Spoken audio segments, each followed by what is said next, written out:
지난 5월 미국 국방부 사람들이 경남의 한 조선소를 찾아왔어요. 그리고 아직 만들고 있는 우리 군함 안으로 직접 걸어 들어갔어요. 서류가 아니라 실물을 눈으로 보고 갔거든요.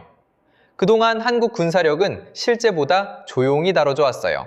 그런데 미국이 배 안까지 들여다본 이 장면은 그 조용함이 실력이 없어서가 아니었다는 걸 보여줘요. 숨겨둔 게 아니라 이제야 보이기 시작한 거예요. 오늘은 그 실제 수준을 과장도 비관도 없이 딱 짚을게요. 좋아요와 구독, 하이프도 부탁드려요. 그 장면을 조금만 더 들여다볼게요. 5월에 미 국방부 실사단이 경남 고성의 조선소를 찾았어요. 그곳에서는 충남급 호위함이 한창 건조되고 있었어요. 완성돼서 바다에 떠 있는 배가 아니라 아직 도크 위에서 만들어지고 있는 배였어요. 실사단은 그 배에 직접 올라탔어요. 갑판 위를 걷고 선체 안팎을 돌아보고 하나하나 눈으로 확인하고 갔어요. 보통 이런 확인은 서류로 해요. 연간 몇 척을 만들 수 있는지, 설계 인력이 몇 명인지, 지난 실적이 어땠는지, 종이에 적힌 숫자로 판단하는 거예요. 멀리 있는 나라의 능력을 잴 때는 대개 그렇게 문서를 주고받아요. 그런데 이번에는 달랐어요. 사람이 태평양을 건너 직접 오고 만들고 있는 배 위에 직접 발을 디뎠거든요. 이게 왜 상징적이냐면요. 종이 위의 숫자는 얼마든지 좋게 적을 수 있어요. 실제와 다를 수도 있고 부풀려질 수도 있어요. 하지만 건조 중인 실물 앞에 서면 그럴 여지가 사라져요. 용접이 어디까지 진행됐는지, 장비가 얼마나 촘촘하게 들어차 있는지, 마감이 얼마나 야무진지 그 자리에서 그대로 드러나거든요. 만들다만 배는 거짓말을 못해요. 그래서 실물을 보러 왔다는 건 자료로만 훑고 지나가는 단계를 이미 넘어섰다는 뜻이에요. 생각해보면 이건 우리가 일상에서도 겪는 일이에요. 누군가의 실력을 정말로 확인하고 싶을 때 우리는 이력서만 보고 판단하지 않아요. 직접 만나보고 일하는 현장을 눈으로 봐야 마음이 놓여요. 그만큼 중요한 판단일수록 실물을 확인하는 거예요. 나라와 나라 사이도 마찬가지예요. 그냥 자료만 받아봐도 되는데 굳이 사람을 보내 배 위까지 올라갔다는 건 그만큼 진지하게 보고 있다는 뜻이거든요. 무심코 지나칠 수 있는 방문 한 번이지만 그 안에는 꽤 묵직한 의미가 담겨 있었던 거예요. 그리고 이 장면이 더 눈길을 끄는 이유가 있어요. 그동안 한국이 만드는 무기와 장비는 안에서든 밖에서든 크게 떠들썩하게 다뤄지지 않았어요. 조용히 만들고 조용히 채워넣고 조용히 운용해 왔어요. 그러다 보니 실제 수준보다 낮게 여겨지는 예도 많았어요. 그런데 정작 그 조용함 속을 직접 들여다본 쪽은 다름 아닌 미국이었어요. 세계에서 손꼽히는 군사 강국이 동맹국의 조선소까지 사람을 보내 건조 중인 군함을 직접 살펴봤다는 것, 그것도 완성품이 아니라 만들고 있는 과정을 지켜봤다는 것, 그 자체가 한국이 만드는 배를 이제 진지하게 들여다보기 시작했다는 신호였어요. 오랫동안 조용했던 것과 실력이 없었던 것은 전혀 다른 이야기예요. 오늘 이야기는 바로 이 한 장면에서 출발합니다. 여기서 잠깐 요즘 전장에서 가장 골치 아픈 상대를 하나 짚고 갈게요. 바로 값싼 드론이에요. 몇십만 원짜리 무인기 한 대가 하늘을 가르며 다가오는데 그걸 막겠다고 몇 억, 심하면 몇십억짜리 요격 미사일을 쏘게 돼요. 마치긴 하는데 끝나고 계산기를 두드려 보면 쏘는 쪽이 더 손해예요. 상대는 장난감 값으로 위협하고 우리는 자동차 수십 대 값으로 방어하는 셈이죠. 그런데 드론은 한두 대가 아니라 때로 몰려와요. 이 뒤집힌 비용 구조가 전 세계 군대가 똑같이 앓던 숙제였어요. 그런데 2024년 12월 서울 용산 대통령실 인근 건물 옥상에 조용히 물건 하나가 올라갔어요. 국산 레이저 대공무기, 이름은 천광이에요. 눈에 띄는 발표도 요란한 행사도 없었어요. 하필 그 자리가 대통령실 인근이라는 점도 의미가 있어요. 가장 지켜야 할 공간의 머리 위를 미사일이 아니라 빛을 쏘는 무기가 맞게 된 거니까요. 중요한 건 이게 전시용 시제품이나 시험장 장비가 아니라 실제로 임무를 부여받고 자리를 지키는 실전 배치라는 점이에요. 레이저 대공무기를 이렇게 현장에 세워둔 건 세계에서 처음 있는 일이었어요. 다른 나라들도 개발은 했지만 실제 방어 임무를 맡긴 첫 사례가 여기였어요. 이 부분은 과장 없이 사실로 말씀드릴 수 있습니다. 작동 원리는 생각보다 담백해요. 광섬유 레이저로 표적 표면을 700도가 넘게 달궈서 날아오는 무인기의 몸체를 안에서부터 무너뜨리는 방식이에요. 총알이나 파편이 날아가 부딪히는 게 아니라 한 점에 빛을 모아 지져버리는 거죠. 눈에 보이지도 않고 소리도 거의 없어요. 빛은 날아가는 데 시간이 걸리지 않으니까 겨눈 순간과 마치는 순간의 간격도 사실상 없어요. 바람이나 거리 때문에 조준을 미리 계산해둘 필요도 크게 줄어들고요. 시험평가에서는 이 방식으로 노려본 무인기 격추율이 100%로 나왔어요. 물론 시험 환경에서 얻은 결과라는 점은 감안해서 들으셔야 해요.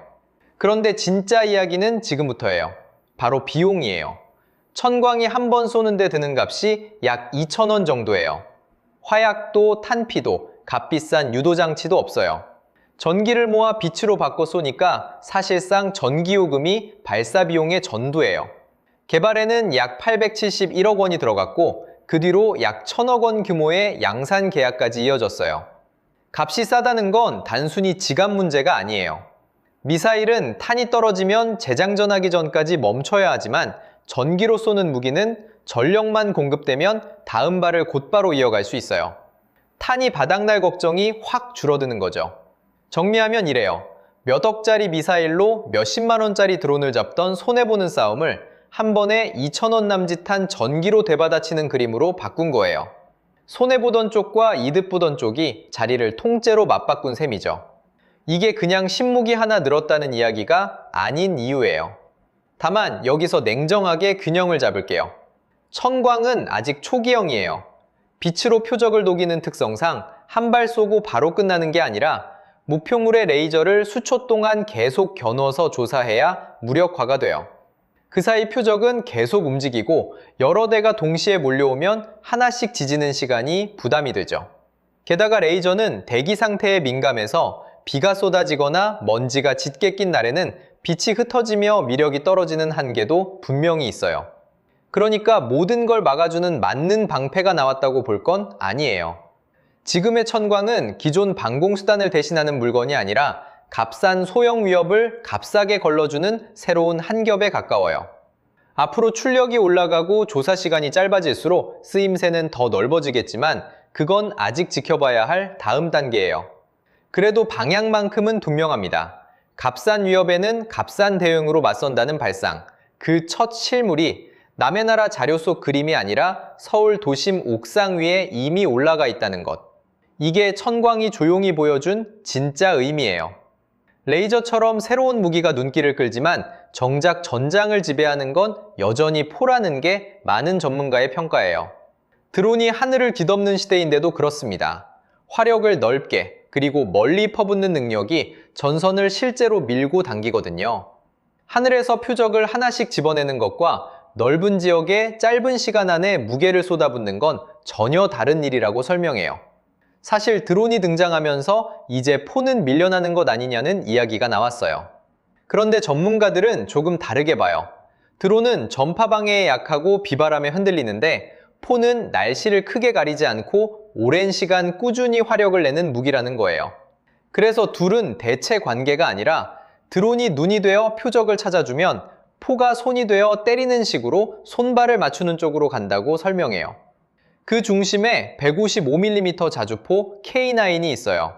사거리가 약 40km에 이르고 여기에 연장탄이나 활공탄을 쓰면 더 먼 곳까지 닿는다고 해요. 스스로 움직이며 자리를 잡고 빠르게 여러 발을 쏘고 곧바로 위치를 옮기는 능력이 강점으로 꼽혀요. 여기에 미국 팔라딘 계열을 개조한 K55 그리고 105mm 포를 차량에 얹어 가볍고 빠르게 움직이는 자주포 풍익까지 있어요. 무거운 K9이 큰 화력을 맞는다면 풍익은 좁은 길과 산이 많은 우리 지형에서 재빠르게 자리를 옮겨 다니는 몫을 맡는 시기예요. 무게와 화력, 그리고 기동성을 서로 다른 무기로 나눠 채우는 셈이죠. 이렇게 층을 이룬 포병 전력이 꽤 두툼한 편이라는 게 전문가들의 이야기예요. 보유한 문수나 유럽, 미국과 견준 우위에 대해서는 조심스럽게 짚을게요. 전문가는 우리 자주포 규모가 상당하고 유럽 주요국이나 미국과 비교해도 적지 않다고 설명하지만 이건 어디까지나 전문가 개인의 평가로 받아들이는 게 맞아요. 확정된 순위표가 아니거든요. 다만 값싼 포탄의 재고가 넉넉하다는 점은 실제 전쟁에서 오래 버티는 힘이 된다고 평가해요. 짧고 화려한 싸움이 아니라 길게 이어지는 소모전에서는 결국 포탄을 얼마나 오래 쏠 수 있느냐가 승부를 가른다는 거예요. 이런 포병 전력은 하루아침에 만들어지는 게 아니라 오랜 시간 조용히 쌓아온 결과라는 점도 전문가들이 함께 짚는 대목이에요. K9은 세계 자주포 수출 시장에서 점유율이 높은 편이라는 평가를 받아요. 폴란드나 루마니아 같은 나라가 도입했고 값이 비교적 저렴한 데다 원하는 시점에 맞춰 납품하는 능력이 강점으로 거론돼요. 성능만이 아니라 이 납기라는 요소가 실제 계약에서 크게 작용한다는 설명이에요. 급할 때 빠르게 받았을 수 있다는 건 무기를 고르는 나라 입장에서 생각보다 큰 조건이거든요. 포 이야기 옆에는 전차가 있어요. 우리 군은 K번과 K2 흑표 같은 3.5세대 전차를 여러 대 운용하고 있고 이제는 4세대로 넘어가는 중이라고 해요. 무인 포탑을 얹어 승무원을 캡슐형 공간에 따로 보호하고 드론과 전자전 장비를 연동해 싸우는 방향입니다. 사람은 더 안쪽으로 숨기고 위험한 앞쪽은 기계와 자동화가 맞는 흐름이라고 해요. 한동안은 전차의 시대가 끝났다는 말이 돌았어요. 그런데 우크라이나에서 벌어진 전쟁이 그 통념을 오히려 되돌렸다는 견해가 많아요. 여기서 포와 전차의 역할 차이만 짧게 짚을게요. 자주포는 뒤에서 포로 아군을 지원하는 무기라 장갑이 얇은 편이고 전차는 직접 기동하며 정면에서 부딪히는 무기라 앞을 두껍게 막습니다. 서로 다른 이 둘이 맞물릴 때 지상전에 무게가 만들어진다고 해요. 우크라이나의 전장에서도 전차가 쉽게 사라지지 않았고 오히려 방어를 더하고 운용을 바꿔가며 살아남았다는 점이 이런 견해에 힘을 실어줬어요. 화려한 신무기 뒤에서 이 오래된 두 무기가 여전히 땅을 붙들고 있다는 이야기입니다. 자, 여기서 미국 이야기를 조금 더 해볼게요. 미국은 한때 세계에서 배를 가장 많이, 가장 빠르게 찍어내던 나라였어요. 그런데 지금은 사정이 많이 달라졌습니다. 조선 기반이 오래 위축되면서 군함을 새로 짓는 능력도 정해진 날짜에 맞춰 내놓는 납기도 예전 같지가 않아졌어요. 도크는 한정돼 있고 숙련된 손도 부족하고 한 척을 완성하는 데 걸리는 시간도 길어졌죠. 배는 당장 필요한데 그 배를 찍어낼 여력이 모자란 상황이 된 거예요. 힘이 없어서가 아니라 그 힘을 받쳐줄 생산 현장이 얇아진 거죠. 그래서 미국이 눈을 돌린 곳이 바로 한국이었어요. 미 국방부와 해군이 우리 조선 3곳, 그러니까 HD 현대중공업과 한화오션, 삼성중공업에 정보 요청, 그러니까 RFI라는 걸 보냈어요. 전투함과 중형 유류 지원함을 실제로 얼마나 지을 수 있느냐, 연간 건조 능력은 어느 정도고 설계 인력과 실적은 어떠냐를 서류로 물어본 거죠. 3곳은 각자 가진 건조 능력과 실제로 만들어본 이력을 자료에 담아 회신했고요.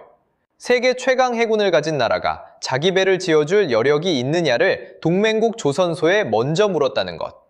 사겠다는 말보다 먼저 지을 수 있느냐를 진지하게 물어봤다는 것부터가 이미 그 자체로 하나의 신호였어요. 그 중에서 미국이 특히 눈여겨본 배가 하나 있어요. 충남급이라고 부르는 울산급 배치 3단계 호위함이에요. 3,600톤급인데 이 배가 왜 주목을 받았을까요? 배 위로 삐죽 솟은 안테나들을 하나로 감싼 스텔스형 통합 마스트 안에 레이더와 전투체계, 수직 발사관, 그러니까 VLS, 거기에 대함과 대잠 무기까지 국산 기술로 조밀하게 담았거든요. 덩치는 그리 크지 않은데 안에 든 무장 밀도가 높아서 사람들이 미니 이지스라고 부를 정도라고 평가해요. 작은 배에 큰 배의 눈과 주먹을 우겨 넣은 셈이죠. 통합 마스트는 겉으로 보면 매끈한 탑 하나지만 그 안에서 표적을 잡아내는 눈과 그걸 때릴 무기를 한 몸처럼 엮어 놓은 구조예요. 이런 대를 남의 도면 그대로가 아니라 우리 손으로 설계하고 무장까지 국산으로 채워 넣었다는 점이 미국 실사단의 발길을 붙든 대목이었어요. 이지스 쪽도 계속 이어지고 있어요. 7,600톤급 세종대왕급, 8,200톤급 정조대왕급, 그리고 다음 세대인 케이드 DDX까지 국산화가 단계적으로 진행되고 있죠. 다만 여기서는 냉정하게 짚을 게 있어요. 이지스 레이더 같은 일부 핵심 장비는 아직 수입에 기대는 부분도 분명히 있어요. 전도 우리 손으로 만든다는 뜻은 아니라는 겁니다. 그러니까 다 됐다고 박수칠 단계가 아니라 껍데기부터 알맹이까지 채워가는 중이라고 보는 게 정확해요. 여기에 한 장면이 더 겹쳐요. 이재명 대통령이 튀르키예에서 트럼프 대통령과 만나 둔용 선박 건조 협력을 이어가자는 후속 협의를 했어요. 실무진끼리 서류를 주고받던 이야기가 두 나라 정상이 직접 마주 앉아 배 이야기를 나누는 자리로까지 올라온 거예요. 그 자체가 이게 한때의 관심으로 끝날 사안이 아니라는 신호였고요. 그러니까 미국이 서류만 받아본 게 아니라 실물을 직접 보러 온 이유가 바로 여기에 있었던 거예요. 능력을 적어낸 종이가 아니라 지금 물 위에 떠 있는 진짜 배를 눈으로 확인하고 싶었던 거죠. 도면과 숫자는 얼마든지 좋게 적을 수 있지만 실제로 만들어진 배가 눈앞에 있느냐 없느냐는 완전히 다른 이야기니까요. 실물이 있다는 건 이미 한번 만들어 봤고 앞으로도 만들 수 있다는 증거거든요. 다만 오해는 마세요. 지금까지 나온 건 전부 검토와 정보 요청 단계예요. 도장 찍은 계약이 아니라 서로 능력을 재보는 과정인 거죠. 여기서 우리가 몇 척을 짓게 됐다고 앞서 나가면 그건 사실이 아니라 기대가 되어버립니다. 그래서 이 대목은 두풀리지 않고 딱 사실만 봐야 합니다. 확정된 건 아직 없고 다만 미국이 실물을 보러 왔다는 것만은 분명하다. 딱 거기까지예요. 숨겨둔 게 아니라 이제야 보이기 시작한 거예요. 여기서 한 가지 짚고 갈 이야기가 있어요. 최근 캐나다가 새 잠수함을 들여오는 큰 사업을 벌였는데 우선 협상 대상으로 독일의 TKMS가 이름을 올렸어요. 한국 업체도 뛰어들었던 자리라 이 결과를 두고 한국이 기술에서 밀린 거 아니냐는 말이 나오기도 했어요. 코를 만들어 놓고도 문턱에서 돌아섰다는 아쉬움이었죠. 그런데 바로 이 대목을 전문가들은 조금 다르게 봐요. 조한범 박사는 이번 결과를 기술로 진 것으로 보기는 어렵다고 설명해요. 캐나다가 독일을 고른 배경에는 같은 나토 동맹이라는 안보의 끈이 있고 여기에 유럽이 자기들 방산에 직접 돈을 대주는 세이프 같은 유럽 내부의 자금 지원 구조가 함께 얽혀 있다는 거예요. 쉽게 말하면 무기 자체의 성능만 나란히 겨룬 게 아니라 그 위에 동맹과 돈이라는 판이 먼저 깔려 있었다는 이야기예요. 아무리 물건이 좋아도 판이 다르면 결과가 달라질 수 있다는 뜻이기도 하죠. 무기를 팔고 사는 세계에서는 성능표의 숫자만큼이나 어느 진영에 속해 있고 그 안에서 돈이 어떻게 도느냐가 결과를 크게 좌우한다는 걸 보여주는 사례라는 거예요. 한국은 그 유럽 안쪽의 자금과 동맹 구조 바깥에 서 있으니 같은 조건에서 겨룬 승부라고 보기는 어렵다는 게 전문가의 설명이에요. 그리고 이건 캐나다 입장에서도 충분히 이해할 수 있는 선택이에요. 캐나다는 대서양을 접하고 있고 나토라는 큰 틀 안에서 다른 회원국들과 무기를 함께 굴리는 상호 운용성이 무척 중요해요. 부품을 나눠 쓰고 정비 체계를 맞추고 유사시 함께 움직이는 걸 생각하면 유럽과 발을 맞추는 쪽이 편할 수 있거든요. 거기에 오랜 세월 함께 훈련하고 정보를 나눠온 관계에서 오는 신뢰도 무시하기 어려운 요소예요. 그러니 유럽과 손잡는 게 안보의 셈법으로 보면 나름의 명분이 뚜렷한 결정인 거죠. 누가 옳고 그르다는 이야기가 아니라 이번 결과를 가른 건 기술 이전의 판의 문제였다는 겁니다. 그러면 한국이 실제로 어디까지 왔는지도 담담하게 볼 필요가 있어요. 도산 안창호함, 코드로는 KSS-3라고 부르는 3,000톤급 잠수함은 다른 나라 설계를 빌려온 게 아니라 국내에서 독자적으로 설계하고 직접 건조한 배예요. 잠수함은 배 한 척에 추진, 무장, 소음 관리까지 온갖 기술이 촘촘하게 들어가는 물건이라 독자 설계라는 말 자체가 결코 가벼운 게 아니에요. 특히 바닷속에서 오래 조용히 버티는 능력은 하루아침에 흉내낼 수 없는 영역인데 그런 큰 잠수함을 남의 도면 없이 직접 그려내고 실제로 완성했다는 것만으로도 상당한 축적이 필요한 일이거든요. 게다가 이 배는 도면이나 항구 안에만 머문 게 아니에요. 실제로 태평양을 건너 하와이 쪽 해외 훈련까지 다녀왔어요. 큰 잠수함을 만들어 바다에 띄우고 먼 대양을 오가며 실제로 운용해본 이력을 눈에 보이는 실물로 보여줬다는 뜻이에요. 전문가들이 주목하는 지점도 여기에요. 잠수함처럼 다루기 까다로운 무기는 설계도나 계약서 한 장보다 진짜로 만들어서 바다에 굴려본 경험이 실력을 더 정직하게 말해주거든요. 새로 그린 도면은 멋있어도 그게 물속에서 조용히 오래 버틸 수 있는지는 실제로 띄워봐야 알 수 있으니까요. 이미 만들어서 대양을 건너본 배가 있다는 건 그만큼 검증의 단계를 한 번 더 넘어섰다는 의미로 읽을 수 있어요. 그래서 이번 캐나다 결과는 한쪽으로만 해석할 이야기가 아니에요. 한국이 기술이 부족해서 밀렸다기보다 동맹과 자금이라는 판 위에서 달린 승부에 가까웠다는 것. 동시에 한국은 독자 설계로 큰 잠수함을 만들어 실제로 운용해본 이력을 이미 손에 쥐고 있다는 것. 이 두 가지를 나란히 놓고 봐야 이번 일이 왜 아쉬우면서도 동시에 한국 방산의 실력을 다시 비춰준 무대였는지가 제대로 보입니다. 여기서 한 가지 궁금증이 생기실 거예요. 기술로 치면 유럽도 미국도 결코 뒤지지 않는데 왜 유독 한국만 이렇게 만들고 또 빨리 만들 수 있느냐는 거죠. 그 답은 자랑이 아니라 지나온 시간의 결이 서로 달랐다는 데 있어요. 유럽과 미국은 냉전이 끝나면서 하나의 판단을 내렸어요. 큰 전쟁, 그러니까 전면전은 이제 오지 않는다는 판단이었죠. 그래서 방산도 평시에 맞춰 조정했어요. 대량으로 찍어내던 생산 라인을 줄이고 필요할 때 소량만 주문해서 만드는 쪽으로 바꾼 거예요. 이건 비웃을 일이 전혀 아니에요. 평화로운 시대에 국방에 들어가는 돈을 줄여 국민의 삶에 돌려주는 건 그 시절로선 지극히 합리적인 선택이었으니까요. 다만 한 가지 결과가 따라왔어요. 생산 생태계라는 건 한 번 접으면 다시 세우기가 무척 어렵거든요.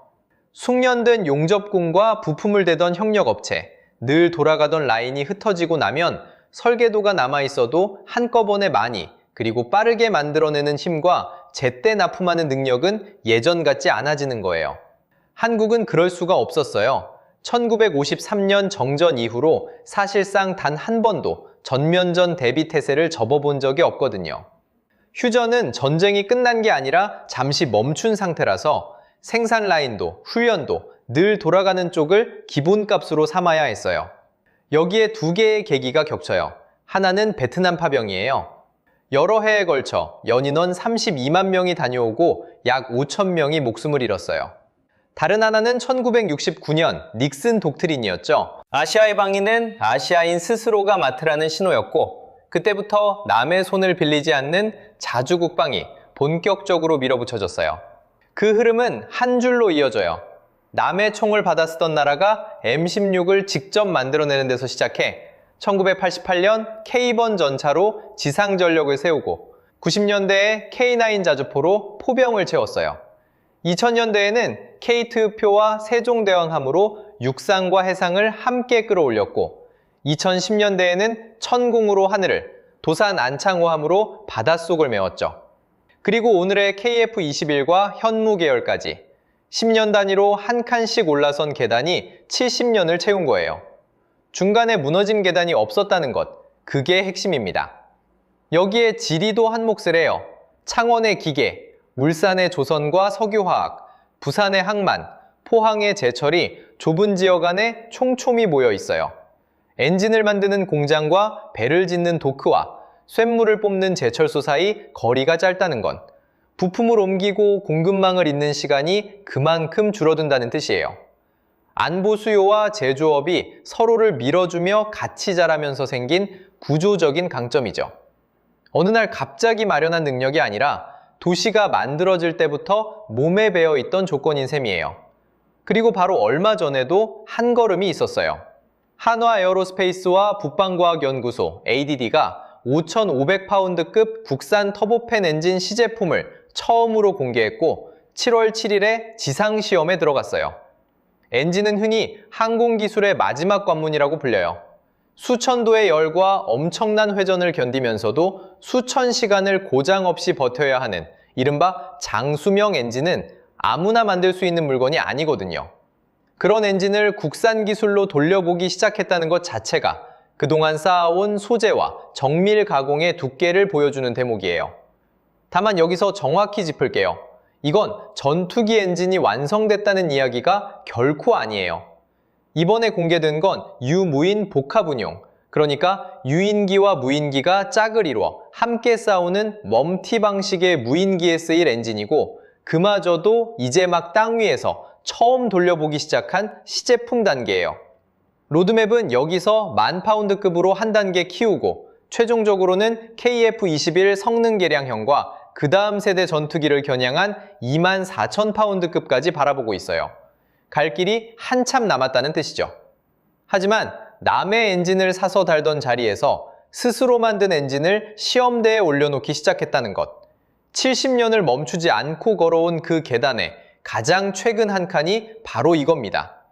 그래서 오늘 이야기를 하나로 모아볼게요. 미국이 새삼 눈여겨본 건 어느 날 갑자기 툭 튀어나온 힘이 아니었어요. 70년 동안 한 번도 멈추지 않고 매년 조금씩 손에 쥐어온 실력이 어느 순간 눈에 보이는 크기가 된 거예요. 조선소에 실사단이 올라온 것도, 옥상에서 빛으로 드론을 잡는 무기가 돌아가는 것도, 무인기용 엔진 시제가 처음 돌아간 것도 결국 같은 뿌리에서 나온 장면이에요.